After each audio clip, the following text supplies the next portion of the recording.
and welcome to the Compass PD podcast, where we dive into evidence-based practices and research-driven strategies that empower educators and leaders to make a lasting impact. I'm Dr. Carrie Hepburn, your host, alongside Bob Whittenberg, the Spencer Community School District Board of Education President. Hello, Bob. Hi, Carrie. How are you? I'm very well, thanks. We are really excited about having you here today to talk about the importance and the role and the value of having the Board of Education supporting initiatives such as what you do with Spencer Reads. Thanks, and I'm happy to be here and excited to have a conversation about something that I feel very strongly about. We're going to talk about how Spencer Reads didn't start as a program. It really started as a belief. Everyone needs to know how to read and write. Bob, take us back to the moment when literacy became a community priority in Spencer. Yeah, so I guess for me, it was two things that kind of occurred about the same time. So I was at a school board convention in late 2019, and I was at a delegate meeting, and a board member from Fort Madison, Iowa, got up, and he said he'd worked at the Iowa Penitentiary for 35 years, and that it was his experience that about 75% of the people in there were illiterate and couldn't read, couldn't write, and that just how important our role as school board members and ensuring that all children get that skill, get that ability. And so I was thinking about that, and then I came across Emily Hannaford's American Media documentary, and I listened to a couple of those. I started reading about the science of reading, and it just made me realize that as a board, if we just did one thing, the most important thing is to ensure all children have the ability, acquire the ability to read and write and be literate. And so that led to a conversation with the superintendent, who I meet with on a weekly basis, and we just kept having that conversation. And then the pandemic shutdowns hit and all that kind of stuff. And so anyway, by the time we got out of that and we're back on track, then became our focus, and it was not as simple as that, but that was the beginning of it. So, I'm hearing you say that if there was one thing that we did, it sounded like you really minimized it down Right. to So schools are asked to do a lot of different things, and we have many goals and many things that we need to accomplish. But if we can just focus on what is the most important thing, and it just occurred to me that literacy, that just unlocks the world for children and for people.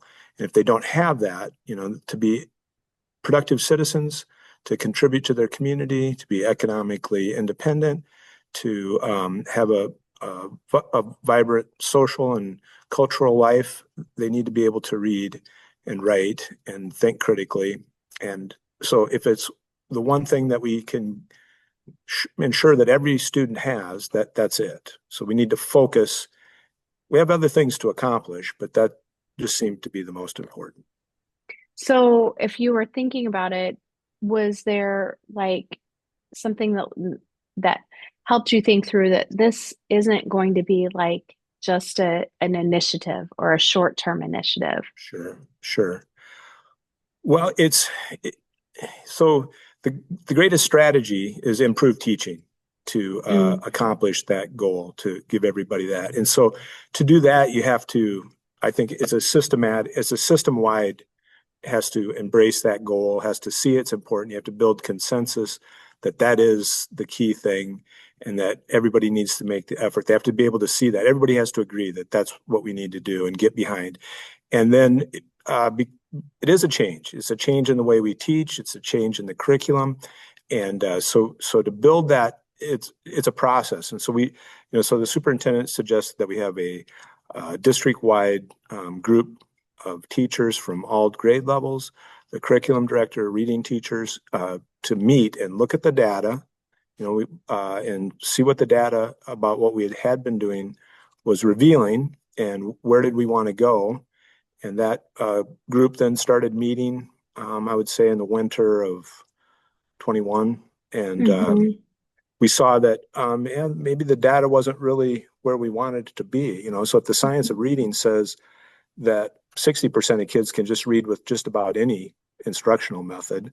Mhm. But 80% of kids should read. If you're using the science of reading, or 85, Mhm. then Mhm. we kept bumping up against these barriers in our data. And, I think the group came to realize that maybe it was the instructional methods and the curriculum that we're using wasn't going to break us through to that high level of 85% of kids learning how to read it with tier one instruction, and that the Mhm. other 15% of kids would eventually get that acquisition through tier two and three interventions. And Mhm. so to arrive at that kind of change and then identify the curriculum and the instructional methods and then train people on it, that's a big job. That doesn't happen in one school year, so it takes time to for Mhm. everybody to get on the same page, to find the right stuff, to train on it. And then when we arrived at what our goal should be, then we said, well, we need to go a step further, which is to get the community involved, to really Mhm. let them know this is important, that this is vital to our kids, and that it's important for us as a community to all be aware of this is what our goal is and why, and what we can all do to move towards that goal. And so then that's in May of 22 is when we set that moonshot goal. Then Yeah. we recruited people to get the community involved, to put that Spencer Reads into action, and Mhm. they did that. So then in that fall, when we rolled this all out, we everybody was enthusiastic and um, ready to go on that mission. Mhm. Oh, I love that. The mission, and then thinking about the moonshot goal. Can you, this is going to be a shocker for many people, but do you mind sharing what your moonshot goal is at Spencer Community Schools? Yeah, it's 85% of students will read at grade level by the end of third grade, and 90% of the remaining students will read at grade level by seventh grade, and that all kids will grow through the 12th grade in their Hmm. reading skills, proficiencies. And that's ambitious. That's an ambitious goal. It is, and Yeah. it's not easy, but it's, I think, worthy and doable and realistic according to the science of reading. So Mm. Right, right. What I love is that you're using the data, the science of reading data to help you determine that and not your community and what you think your students are able to do based on their background. I think and that's I think important that's for people to know.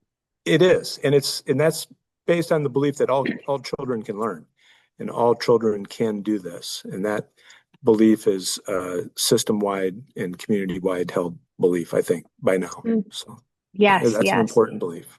Yes. I mean, the stickers, the Spencer Reed stickers are everywhere when you're in the community. Like there are books there and we read. Like our community, we are readers is very apparent. That's really great. So one of the things I think about is when you're describing success, you're not describing success as ISAS scores, like your high stakes assessment scores, but Right. as what success offers for your students. Yeah. The tests are important data, Mhm. but they're not the only data, and they're one snapshot in time of particular day, Right. basically. And so we have to have lots of data and lots of evidence of progress and continuous feedback on a continuous improvement process in teaching kids how to read. And so, yeah, it's not just about the test data, although those are Yes. important guidelines and feedback, but they're not the only ones. So we search out as much feedback and data as we can from a variety of sources and viewpoints. So, yeah. And Thank you're right. you. It's what the opportunity for kids are, what this avails to them. I mean, it's the way to tap into 6,000 years of human knowledge, right? Reading. Mhm. It's all there. Right. The apple doesn't have to fall just on your head every time. You can read about it. The water Yeah. doesn't drain from the bathtub and you figure it out. It's all that have gone before us and created all sorts of knowledge and insight. We can tap into that when we can read. Yes, like it just opens the doors to the world. and to Absolutely. knowledge. When you think about a Spencer graduate, a graduate from Spencer Community Schools 5 years from now, what do you hope is true about their relationship with reading, and how has that shaped the vision and your decisions as a board leader?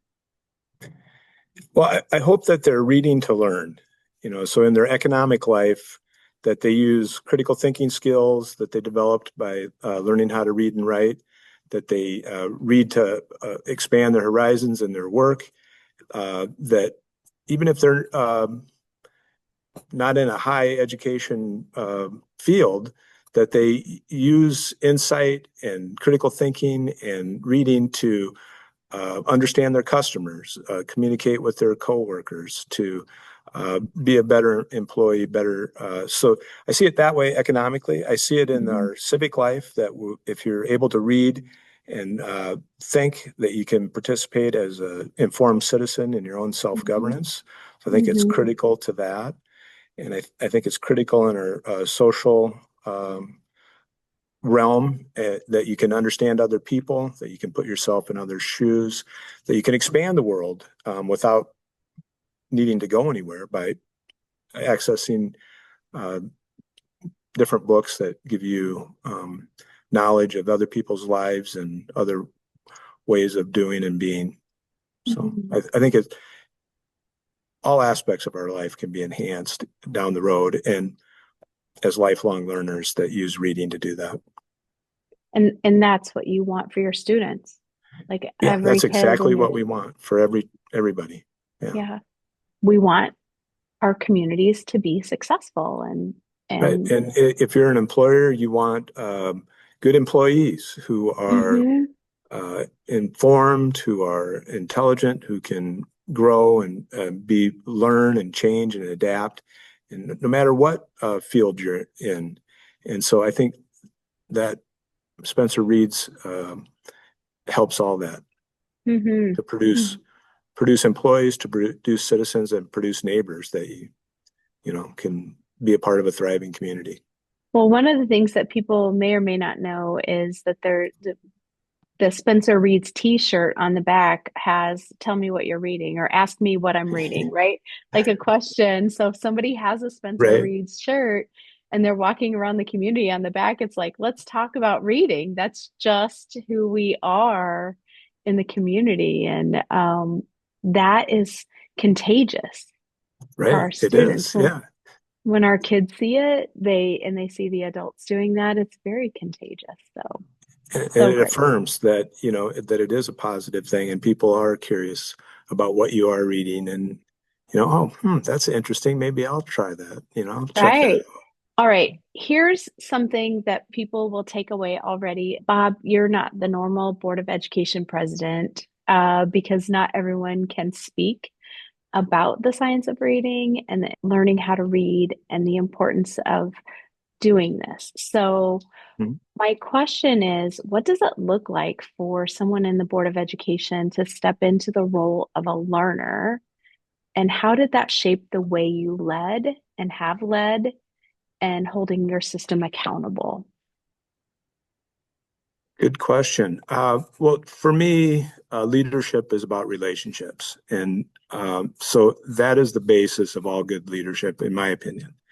And so those Mhm. are things that can be built. And so it starts with the board, with the admin team, and having uh, communication, building trust, sharing knowledge and information. And then it extends to the teacher leadership teams, to the curriculum leadership teams, to the teachers themselves. And so the learning at the board table to me is Mm. critical in that. So hearing from teachers, hearing from administrators, hearing from the administration team, the curriculum director, a variety of sources, and even students about what they're doing in the areas that we're focused on, and how is that moving us towards our goals, and how are we, uh, what's the feedback about those efforts, and what are the barriers, what are the opportunities, what can the board do to Mm. support those initiatives or reduce those barriers or, so uh, it's, and it's important that everybody on the board has that same information, not Mhm. just the board president or um, one board member in particular, but that all five of us have the same learning and access to the same information. Mhm. So it's important because it informs our decision. It helps us build a consensus about what we should be doing, helps build the will of the system to do hard things. It says that we are interested, that we Mhm. support. It also provides what I call a soft accountability. When you have to Mm. explain what you're doing and the whys and the whats, it just in that in itself is a form of accountability. Mhm. So, Well, so learning, to me, plays all those roles in the lead in leading the district. mhm. Well, that was going to be one of my follow-up questions was how do you balance accountability with trust and professional expertise? Sure. Well, I think it's important to understand when we first started out on this, and I will give all credit to the Iowa School Board Association and their Lighthouse project, and I would encourage districts to get hold of that study and that information. It's a good model of how boards can impact student learning. But so when you start on an initiative like this, uh, you have to be careful that you have the trust built, that it's not a blame or a gotcha. You have to show Hmm.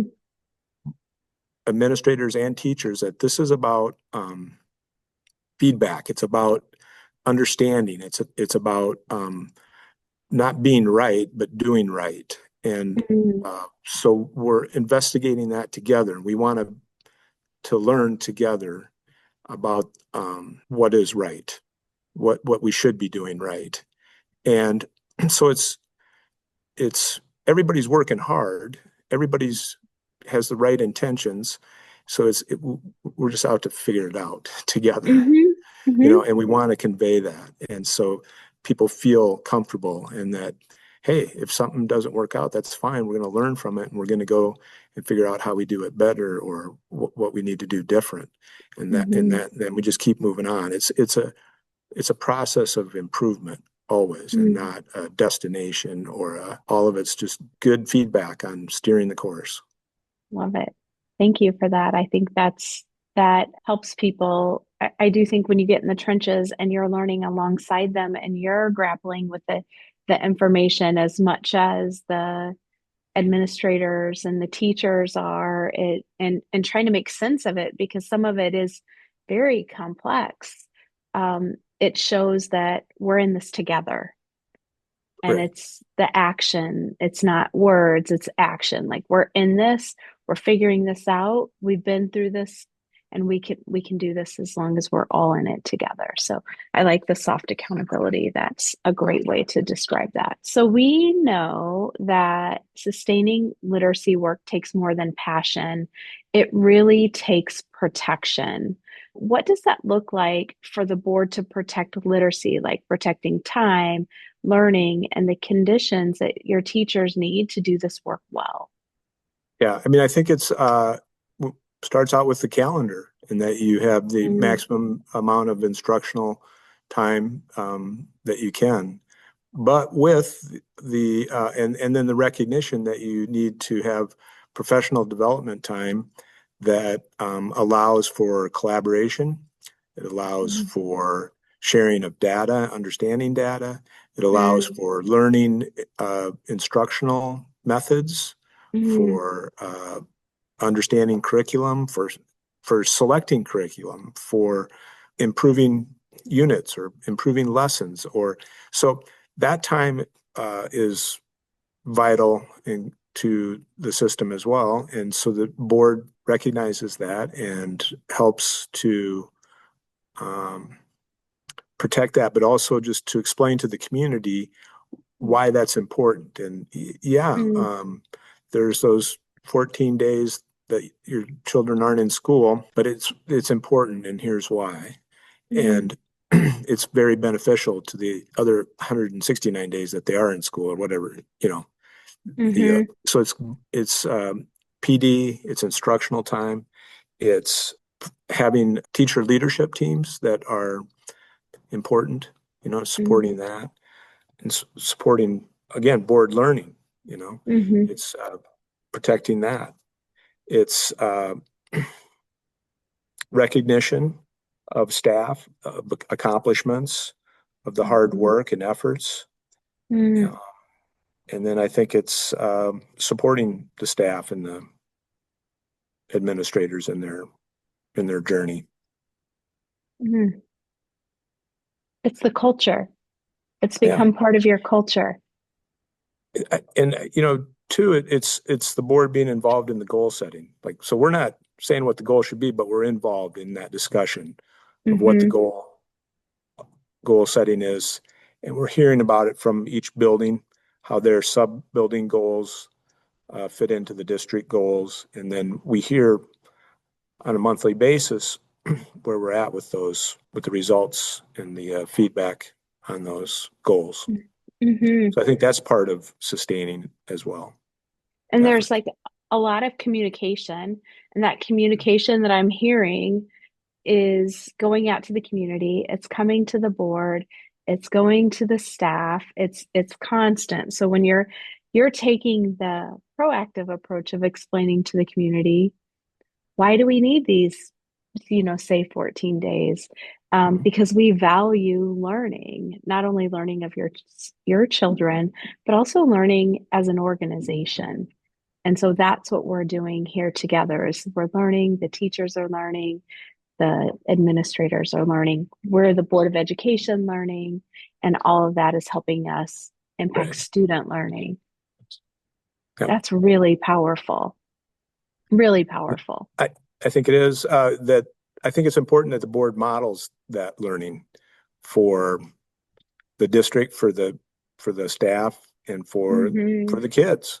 I mean, I don't know Mm-hmm. how many of them are watching this or paying attention, but I still think it's important that it's there, that the board Yeah. is modeling that learning. What have you learned about leadership by committing to the literacy work that unfolds over years, because you've really started thinking about this in 2019, right? Mhm. And then we had the pandemic, and then you were able to just kind of kick off, launch it how you wanted in 2022-ish. Yeah. Yep. Um, what would you say to like other board members and school districts who are wanting to start this journey? Sure. I would say it gets back to relationships. I think the board uh, superintendent admin relationship is the key. Mm, Uh, our our superintendent really shares the same belief as the board that all kids can learn, and that mm, this is important that we give everybody the ability to read and write. So it starts with that, and there's a trust and respect on both sides, and so mm-hmm, then we can share, we can make efforts, we can continuously improve. I think you have to have that trust built first. mm-hmm, So we were lucky we had done that legwork before this initiative. mm, So the Lighthouse initiative, I think, went a long ways in us building trust not only with administrators, but with the, the staff, teachers. mm-hmm, They could see that we were genuinely interested in what they were doing in a mm-hmm, way that was based in curiosity, based in support, based in wanting to do the right thing, which is give kids the best opportunity to achieve. So mm-hmm, that common goal, I think, was important. Uh, I think it's also important to realize that this is a journey and not a destination, that it's about building a continuous improvement system. mm-hmm, So it's a system that is um, moving to improve at all the time. mm-hmm, That's how you go through the school year. That's how you go through the cycles. So mm-hmm. Well, and I think for those districts who have received grants around comprehensive literacy and that kind of thing, we continually talk about the importance of like continuous improvement. And so we're constantly getting feedback, looking at Mhm. data, having conversations, studying, trying to keep getting better at our craft and the work that we're doing. And that's not bad. No, right. I would encourage every district that wants to go down this path to have a couple of work sessions a year where they invite in their teachers from Mm, maybe. So what we do is we have one for elementary schools, one for middle school, and one for high school. So we do mm-hmm, three 1 month monthly meeting, 60 minutes, and we pick a topic long in advance so everybody's knows what we're looking for. And then, so if it's about literacy, then we hear about, well, what are they doing in the elementary schools for literacy? And we hear from teachers, we hear from the teacher leadership team, and they present maybe their data, they present their instructional methods, mm-hmm, and we hear about their challenges. So I think when you demonstrate that interest and you do that kind of learning, we've done that long enough now that we've, in the last 2 years, we've moved to actually going into the classroom as board members and watching the teaching happening and see what that looks like in the classroom. So I think all of that helps to inform board members and to let teachers know that the work that they're doing is, the most important work being done in our community, and that we value it and we celebrate it and we want to know about it. So I think mm-hmm. those are things that any district can start doing. Yeah, yeah. Whether they decide to start like a Spencer Reed's kind of program or not, Yeah, right. it it's important work that the school board can do to partner with their teachers and their staff and let them Mhm. know that they're interested in the work that they're doing. Yeah. So, something I do want to that we had chatted about earlier was if a district does decide they want to start something similar to Spencer Reed, so community outreach, that this is who we are and what we do, something that you mentioned was having the right people at the table leading that workout. Could you, I know I just kind of threw this on you, but could you take a minute to talk about that? Sure. Yeah. So when we got to that point that we knew what our curriculum was, what our instructional methods were going to be, what our goal was, and then so we looked around the community and we knew that we had some people who had done a lot of work in the district with parents Mm-hmm. and had done work with a lot of students and who had broad community connections. And so we asked them if they would want to take this on. And of course, they enthusiastically did. And I think if people are curious, they can look back on some of your podcasts to really get in depth on what that then became. But those people just had such a broad connection in the community that they could reach out to parents, to employers, to important institutional leaders in the community, and connect them with this idea and get enthusiastic support for it and get awareness of it, which is important too. And then they're just very creative in all the things they came up with and have a lot of fun and make the Mm-hmm. events that they do a lot of fun. And I think it's small points of pride for the community. So when you go to a basketball game and there's swarms of kids doing the book swap, at the basketball game, or they're at the baseball field and it's book night at the baseball field. For me anyway, it's like, wow, that's kind of cool. We It are is. that's different. You don't see that everywhere. So, or the UPS driver or the fireman taking a break and reading a book, and then using that as a message to everybody that, hey, Spencer reads. Yeah, That's yeah. cool stuff. Yeah, the hashtag Spencer Reads. You Yeah, should get on Facebook and look, and you'll see all kinds of people. So, yeah. what I love is that Spencer Reads and Spencer Community Schools is showing us what's possible when a community treats literacy not as a program, that it's a shared responsibility that all of us are part of. Right. Absolutely. And that we all have a role to play and can impact Mm-hmm. kids by playing that, so everybody Mm-hmm. can be involved. Mm. This was so good. I'm so thankful that you're able to join us today, Bob. I really appreciate You're it. welcome. Thank you Yeah. so much. Thanks for having me. It's a lot of fun. Yay. Well, I want to say thank you to everyone who joined us on the Compass PD podcast today. Remember, at Compass PD, we believe every educator has the power to inspire change and transform student learning. Stay focused, stay inspired, and keep making a difference.